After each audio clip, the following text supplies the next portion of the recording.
Hola, hola, bienvenidos a un episodio del podcast de las buenas prácticas. Muy buenas tardes. Muy buenas tardes. Hoy tenemos un invitadazo de lujo, el maestro David Gallegos. Muchas gracias, David. Gracias. Bienvenido. Yo me siento de lujo por estar acompañado de ustedes. Gracias. Muchas gracias. Y bueno, nos acompaña David como responsable de vinculación en la Universidad del Noreste, porque hoy abordamos un tema que creo que está en el léxico de toda comunidad educativa y que es la creatividad. Y podemos hablar muchísimo de la creatividad desde diferentes ángulos, que es lo que queremos hacer, un poco desmenuzar el término, porque académicos al fin de cuentas. Así es. Vamos a irnos a los conceptos. Claro, primero. La definición etimológica, pero por sobre eso, que por supuesto que siempre es enriquecedor desmenuzar el término, es más bien utilizarlo como una herramienta y que justo por eso tenemos este acercamiento, ¿no? De la vinculación, cómo es que se puede promover o fomentar la creatividad. Bueno, ya te fuiste como que ya al final, maestra. ¡Vámonos! La vinculación y la creatividad y terminamos. Pero siempre como es importante, mencionabas tú hace un momento, cómo se genera, ¿no? esta creatividad, cómo empezamos a propiciar la generación de nuevas ideas, porque al final de cuentas la creatividad, el motor para poder generar creatividad, pues son las ideas, ¿no? Entonces me gustaría como ir buscando un camino para ir identificando cómo generar nuevos conceptos, cómo generar nuevas manifestaciones de las ideas para encontrar nuevas soluciones a problemáticas. Que recordemos, nuestro modelo educativo está enfocado pues, todavía en la resolución de problemas, está enfocado todavía en competencias.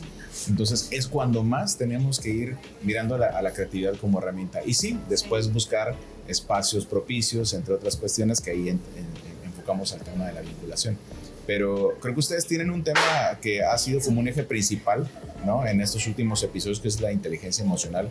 Maestra, ¿cómo crees tú que podemos hilar este concepto de la creatividad con inteligencia emocional? No, yo estoy totalmente de acuerdo de que lo que es la inteligencia emocional nos da la pauta. El trabajar en nosotros nos da motivación, nos da claridad. O sea, cuando te llegan las ideas, cuando estás bien, cuando estás, decimos, nos baja la musa. Ajá. Sí, porque es que te tiene que encontrar claro que sí, una persona estresada, pues sí puede que le bajen algunas ideas, ¿verdad? Pero no es igual que cuando estás bien, que cuando te sientes bien contigo mismo, cuando te sientes empoderado, fuerte. Sí. Y sabes una cosa, ahorita que decíamos la introducción y que hablábamos de la creatividad como una herramienta, este concepto del mundo VUCA, o VUCA por sus siglas en inglés. Sí. Volátil, incierto, complejo, ambiguo, o sea, ese es el mundo que hay ahorita y eso es como se concibe el futuro mediano, corto, largo plazo. Entonces, ¿cómo hacemos que un alumno y un profesor pueda tener creatividad para poder resolver problemas, ¿no? O sea, independientemente del modelo educativo del cual estamos hablando, que bueno, lo tenemos claro para nosotros, pero que a través de la creatividad se puedan resolver problemas. Y bueno, antes de iniciar ya hablábamos de muchas cosas, pero creo que un buen punto de partida puede ser la pregunta que yo creo que todo el mundo ha escuchado. ¿Una persona creativa nace o se hace? Se hace. ¿Ustedes qué opinan? Pues yo me he formado en tema de la creatividad, en lo poco mucha experiencia como diseñador, porque pues de base, al igual que tú, soy diseñador, en dos ejes de ver la creatividad desde la genética. Hay David Schenk, que es autor de uno de los libros para mí más bonitos en el tema de la creatividad y la innovación, que se llama precisamente El genio que todos llevamos dentro. Lo pone en esta disyuntiva. La genética más el ambiente era como se pensaba antes, ¿no? Era decir, como un modelo darwiniano de decir, es que la persona nació creativa, ¿no? Está predispuesta a la creatividad. Sin embargo, con el paso del tiempo, el mismo autor presenta pues, una siguiente línea en donde no es la genética más el ambiente, sino es la genética por el ambiente. Lo mencionabas hace un momento. O sea, la musa no te va a encontrar ahí, estático. Te tiene que encontrar en movimiento. Claro. Entonces este efecto multiplicador del ambiente con la persona misma, ¿no? va generando nuevas ideas, va generando una formulación de nuevos conceptos, ¿no? Y dentro de las páginas del libro menciona también el hecho de la práctica, el estar en constante práctica y constante repetición, ¿no? del esfuerzo del proceso, el cual nos va a llevar a la solución de un problema, ¿no? Quizá a la primera ocasión no va a salir la canasta o la bola en la canasta, no va a salir a la primera, ¿no? Por más que yo me quede 8 horas en ese día. Pero el efecto multiplicador del tiempo, la repetición y la constancia, es como cuando dicen por ahí, ¿cómo es que encuentras motivación para despertarte a las 3 de la mañana y hacer todas las tareas que tienes que hacer?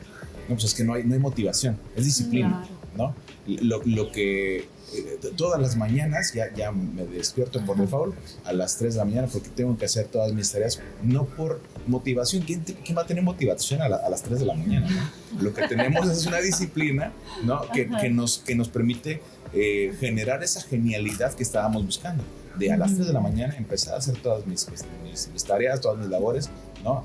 Hacer ejercicio, desayunar bien, hacer meditar, etc., ¿no?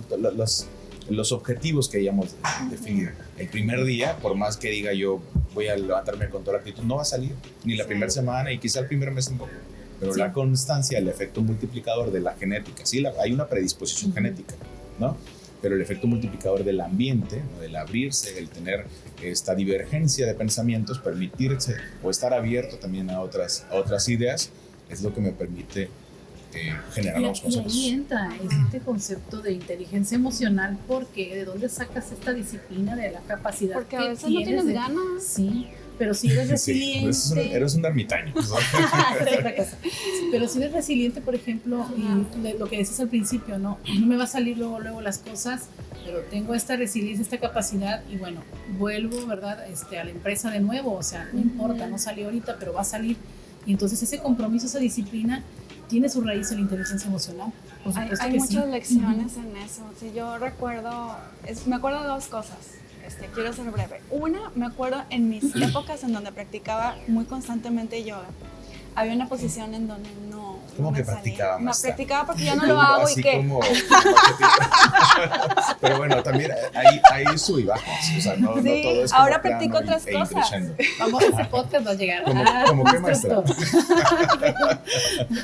Bueno, ¿de qué estamos hablando? Pero esa fue una de las lecciones que aprendí con una postura. Okay. Que no recuerdo ni siquiera cómo se llamaba la postura, pero era poner tus piernas, tus rodillas en esta parte del brazo, no sé cómo se llama, ¿no? Y balancearte sobre tus manos. Ya. Creo que se llama del cuerpo, no lo sé. Súper complicado. Pero sí, pues es más maña que fuerza, porque uno dice, es que te sostienes tu cuerpo en una postura, sí, con una parte nada más de tu cuerpo. Y no es fuerza, es maña, porque dicen muy bien, ahorita que decías sobre la repetición y la constancia, o sea, veo 2 vertientes. Si uno intenta hacer las cosas igual todo el tiempo, pues, obviamente vas a tener los mismos resultados. Sí. Pero cuando hay un giro y cambia algo en el proceso o en la práctica, pues entonces puede haber un resultado diferente. Y fue lo que yo aprendí. O sea, en todo había una lección ahí en ese espacio de tapete. Yo creía que era una cuestión de fuerza y que entrenándome, pues lo iba a lograr eventualmente. Pero en el momento en el que hice un giro de mis rodillas, entonces pude encontrar el equilibrio. Y, o sea, bien dicen que por eso es tan bonito, y sí confirmo, por eso es tan bonita la práctica de yoga, porque encuentras las lecciones de la vida ahí, en ese espacio. Y de otro que me acordé, yo tenía un jefe, y me siento la más influencer mandando saludos a Víctor. Saludos, Víctor. Saludos a Víctor. Pero él estudió contabilidad. Ok. Y o sea, para mí fue mi mentor en el diseño. Y era para mí la prueba fehaciente de que una persona creativa no solo nace, porque como bien dices, hay una predisposición, pero también hay una exposición al ambiente. Exacto. Y hay una constancia de hacer y de pensar las cosas en un camino diferente. Y dijiste ahorita una palabra, divergente, que nos lleva a ese concepto. Sí, ¿no? hay una teoría de Guilford, es bastante antigua, pero la verdad es que es una teoría que todavía sigue vigente porque podemos pensar que tenemos dos tipos de pensamiento. Uno es convergente, que es el ordenado, el lógico, el que nos lleva a un proceso muy mecánico, convencional. Y el divergente es el que nos permite pensar diferente para solucionar un conflicto. Entonces, fíjate que ahorita que estabas hablando de esto, a veces hay que analizar también qué es lo que nos detiene en el convergente, por qué nos sentimos seguros ahí, por qué no picamos esa barrera, esas barreras, tu zona de confort, ¿no? Exacto, salir de esa zona de confort. Yo creo que otra vez, ¿verdad? Pues mira, es mi rubro, la inteligencia emocional aquí nos permite, ¿no? Salir de la zona de confort, porque si no, pues eso me va a tener a mí como es confort, ¿verdad? Me va a tener seguro ahí, no me voy a salir de este tipo de pensamiento, pero cuando me permito y me atrevo, es cuando ya decimos baja la música, porque está mal empleado. Ahorita que estaba escuchando, pues si no baja, ¿verdad? Nosotros la tenemos que buscar. Así es, debemos estar en el concepto de movimiento. Y creo que hay 3 conceptos ahí bastante interesantes que tocar, Luis. El tema de la repetición, el tema de la mente y el tema del esfuerzo, ¿no? Cuando mencionas este ejemplo de la práctica de yoga, ¿no? Dices, ok, hay una repetición, ¿no? Hay una zona de confort y digo, en algún momento me va a salir, ¿no? Confío. Pero el mismo David Chang dice, mente antes que el cuerpo, ¿no? Tienes que darte cuenta en esa repetición, ¿por qué no está saliendo? Esa es donde está la fortaleza. Exacto, porque después de 2 meses, 3 meses, no puedo terminar esta cosa. Y es entonces cuando empiezas a analizar y aplicas la mente antes de la repetición y el esfuerzo para poder lograr ese objetivo. Sí, y el tema de la predisposición, el estar abierto, pues también tiene que ver mucho con el trabajo en equipo. Y eso es una de las recomendaciones que nos hacen mucho para profesores, para el tema de fomentar la creatividad dentro del aula, ¿no? Y que también los alumnos estén abiertos, ¿no? Sabemos de dónde venimos de hace 2 años, ¿no? De este hermetismo de pensamientos, porque todos estábamos en casa, ¿no? Y el pensamiento quizás se hizo cada vez más compacto, cada vez más... Pensado desde tu trinchera, sí, además. Exacto, ¿no? Y la razón la tengo yo y es verdad absoluta, ¿no? Entonces, cuando volvemos a las aulas, a los espacios propicios para poder generar el reconcepto de los propios conceptos en sí, ¿no? Nos cuesta trabajo. Ahí nos cuesta trabajo, pero ahí es donde está la genialidad. Es donde podemos decir que realmente la creatividad está presente, ¿no? Hacia allá me quería dirigir en la siguiente etapa de este episodio de recomendaciones para profesores. O sea, de todo lo que hablamos aquí, siempre tratamos de dar recomendaciones, sugerencias. Hablaste ahorita de la interdisciplinaridad y no puedo no dejar de mencionar, ¿no? lo que para nosotros como equipo, o sea, en el equipo de coaches, ha representado como una fortaleza la multidisciplinariedad. O sea, una psicóloga, una química, una financiera, una contadora, una ingeniera, una diseñadora, una maestra en idiomas. Todas tenemos perspectivas súper diferentes. O sea, ojalá esa característica de los equipos pudiera replicarse, pero de manera intencional, porque la realidad es que fue algo que surgió de manera circunstancial cuando se forma el equipo, ¿no? Y por un histórico que a lo mejor ahorita no viene de caso platicar. Pero lo cierto es que es una característica y que rápidamente identificamos como una gran fortaleza, un gran beneficio, justamente para lo que tú inicias comentando en el podcast, que es la resolución de problemas. O sea, la manera más creativa es permitiendo el enfoque integrador de muchas cosas. Y entiendo entonces que la multidisciplinariedad o la integración de diferentes disciplinas es una sugerencia. Sí, la verdad es que uno de los factores que propician la creatividad por sí misma, pues es el abrirse, ¿no? Ya sea dentro de la misma disciplina o en otras disciplinas. En su momento, cuando estaba yo más cercano al ejercicio académico, nos gustaba mucho, ¿no? De que esta materia con esta materia y esta materia y hacemos un proyecto. Entonces estaba bastante interesante porque inclusive mezclábamos el primero con el sexto con el cuarto y, ¿no? Diferentes materias bajo un mismo proyecto. Era una máquina con muchos engranajes, algo complejo, ¿no? al día de hoy, a nivel institucional, pues tenemos otras opciones, ¿no? Mencionaba hace un momento, creo que llegaste al final, desde el inicio, ¿no? Arruinaste, dijiste ahí un spoiler. Haz spoiler. Porque uno de los fenómenos también que estamos buscando en la universidad es el acercamiento con las empresas y las diferentes instituciones de la sociedad, ¿no? Otro spoiler alert, estamos trabajando en la acreditación, en la reacreditación de nuestra institución, y uno de los factores más importantes es el impacto con la sociedad. Pero el impacto en la sociedad no lo vemos, o sea, si pensamos en el salón, en la institución, como una persona, ¿no? Y pensamos trabajar desde ahí, es como nosotros viéndonos al ombligo, ¿no? Tenemos que la pelusa del ombligo. Exacto, tenemos que buscar hacia afuera qué es lo que está pasando allá afuera, sí, ¿no? Y atrever o empujar a nuestros chicos, a nuestros contadores, a nuestros ingenieros, a nuestros psicólogos, a nuestros comunicadores, a que salgan y resuelvan problemas para los cuales ni siquiera estaban imaginándose que podían trabajar. El día de mañana, bueno, mejor dicho, desde estas fechas ya me encuentro con hospitales que me dicen, es que yo no sabía que necesitaba un comunicador. O empresas de un mismo hospital. Yo no sabía que necesitaba un ingeniero porque, a final de cuentas, la seguridad e higiene del hospital es muy similar al de la industria. Entonces ahí empiezas a recuperar esta vinculación para poder acercar a tus estudiantes a depositarlos como diseñadores en una petrolera, ¿no?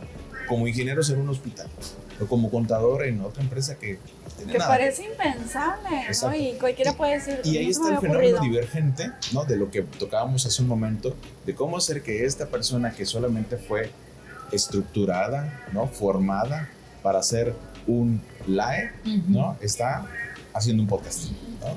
Nosotros, eso es como lo rico de la divergencia, diseñadores, psicólogos. Sí, es que es bien enriquecedor. Sí. Creo que otro ejemplo, o sea, te escucho y pienso en los proyectos COI que ya se están haciendo en la universidad, en donde hay un cruce insospechado.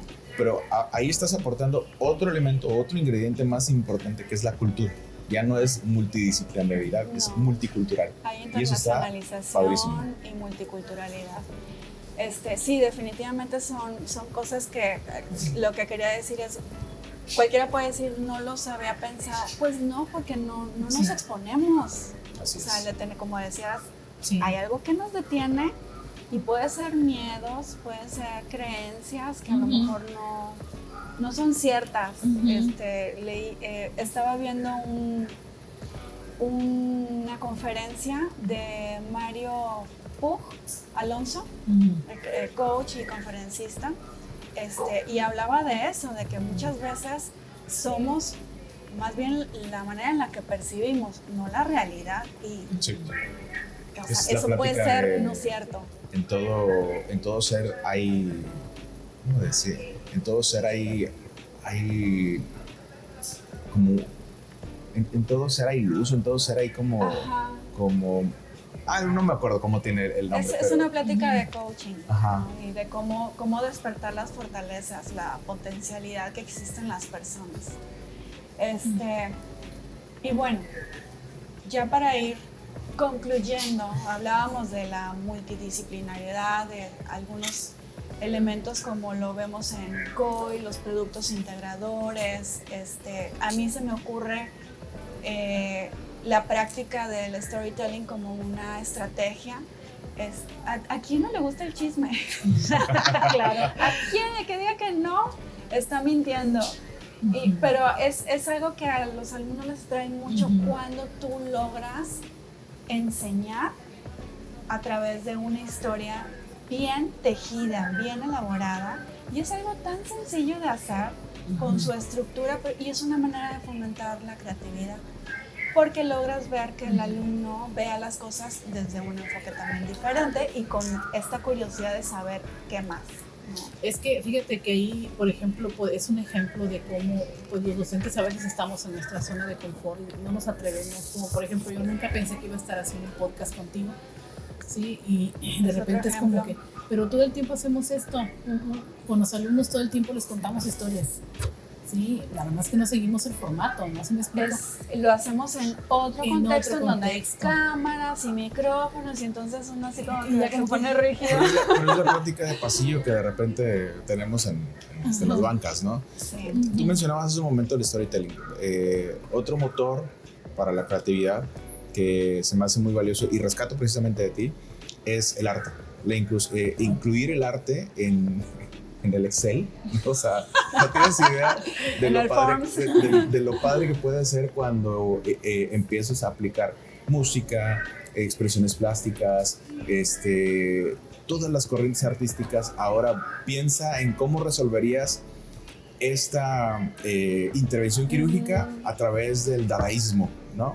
Puede sonar totalmente disparatado, pero no lo es. O sea, realmente cuando empiezas a hacer nuevas conexiones neuronales, porque de eso se trata, el generar nuevos conceptos es reconectar, ¿no? El ver cómo ve este cuadro, sí, tú, cómo ve este cuadro tu mamá, cómo ve este cuadro una hormiga, cómo ve este cuadro el velador. O sea, empezar a pensar de diferentes maneras, ¿no? Pero para poder hacer esto necesitas diferentes motores, ¿no? El storytelling es uno de ellos, el arte es uno de ellos, el poner tiempos, el poner retos. El mismo contexto. O sea, Sí. ahorita que escuchaba esto, pensaba, por ejemplo, mañana es Día del Amor y la Amistad. Y sabemos que se ha convertido en una práctica mediática, supermercadotecnia, en donde Nos de rompes el pronto- corazón de aquellos que sí están enamorados. Pero de pronto, es que nosotros que lo vivimos desde la universidad, desde una escuela Ahora aquí preparatoria, está un tianguis, ¿no? se pinta de rojo. O sea, es innegable. Y lo ves en la calle también, o sea, no es exclusivo de una escuela. Pero es, por ejemplo, poner a reflexionar a los alumnos y, a ver, ¿cómo perciben el amor las nuevas generaciones? Claro. O sea, tanto que hablamos ahora nosotras de las diferencias entre las generaciones. Así es. Baby boomers, X, millennials y centennials, y que entendemos el mundo de manera diferente. ¿Cómo impacta, por ejemplo, el modelo del neoliberalismo en su concepción del amor? Y piénsale, papacito. O sea, tan solo véanse en un espejo como generación para entender cómo es que el mismo contexto, que a ese punto quería llegar, cómo es que el mismo contexto nos moldea. Y cuando generamos esa autoconciencia que yo Sí. promuevo muchísimo, ese es el fin último de cualquier docente en cualquier universidad, la autoconciencia del alumno, porque por más que tú les digas algo, puede que no lo entiendan hasta el día de mañana que se encuentren frente a una situación que los obliga a entenderlo, ¿no? Pero cuando tú los vas formando desde esa autoconciencia, yo creo que es ahí diametralmente la diferencia, 180 grados. Creo que la clave, corrígeme, teacher, la clave para poder promover en el aula, o sea, como un consejo a los docentes, para que la creatividad ocurra y entonces con la práctica, la motivación, la disciplina, la constancia, se genere una genialidad en nuestros estudiantes, es agregar ciertos ingredientes, ¿no? Agregar puntos de vista, agregar una técnica de storytelling, agregar un poco el arte, agregar un poco el tiempo, no sé, pensar cómo resolvería este problema un shintoísta, cómo resolvería este problema esta corriente filosófica, ¿no? El ir agregando ingredientes. Es que te conectes emocionalmente con el alumno.